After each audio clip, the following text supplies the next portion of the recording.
Happy Wednesday, everybody. So today we're doing compound events, which means one event, then another event, and finding the probability of both of those events happening. So let's start off with rolling a 2 or 3 on a cube, then flipping heads. So we're going to take both probabilities first. So rolling a 2 or 3 in a cube gets me 2 out of 6. So let's reduce that down to 1 over 3. All right. Flipping heads, we know, is 1/2. So we're going to multiply that 1/3 by the 1/2. That gets us 1 chance out of 6. You did this before with a tree diagram that you were told to go through all of them and make this out. We don't care about the outcomes in this case. We only care about the probability of it happening. If I wanted to go ahead and make a tree diagram and go 1 and then heads, tails, 2, heads, tails, 3, heads, tails, 4, heads, tails, 5, heads, tails, and 6 heads, tails, I would get the same exact answer.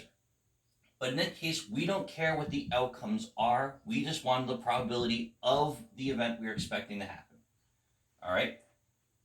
Speaking of flipping 4 heads, we know that each time we flip a coin, it's got a 1 chance out of 2 to flip heads. I have to do this 4 of them. So I need to do 4 flips. Multiply once, twice, 3, and 4. Now the reason why I multiplied it by a half, by a half, by a half, by a half, instead of doing a half by 4, this is the first flip. I have 1 in 2 chance. This is the second flip. I have 1 in 2 chance. This is the third flip. I have 1 in 2 chance. This is the fourth flip. I have 1 in 2 chance. Now we multiply our numerators. That's a 1. And then 2 times 2 is 4. Times 4 is 8. Times 8 is 16. So you have a 1 in 16 chance of getting 4 heads in a row, which is a lot easier than doing heads, tails, then heads, tails, heads, tails, heads, tails, and then so on. This is much faster, especially if we don't care about what all the options are. Now let's go over here. We have a spinner.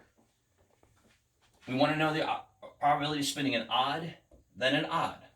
First thing we have to do is you have to find the probability of getting an odd. So we have 8 equal spaces, or equal-ish spaces. We'll just pretend they're equal. 1, 2, 3 of them are odd numbers. So for my first spin, I have a 3 out of 8 chance of getting an odd. I'm going to multiply it by my second spin, which is also a 3 out of 8 chance. Nothing to cross reduce. 3 times 3 is 9. 8 times 8 is 64. So the probability of spinning an odd, then an odd, is a little bit better than 1/8. So 9 out of 64. Now we have spinning a 6, then an even. Spinning a 6 is 1 out of 8 because there's only 1 6 on the board. Then spinning an even. So we have 1, 2, 3, 4, 5 evens. Times 5 out of 8. 1 times 5 is 5.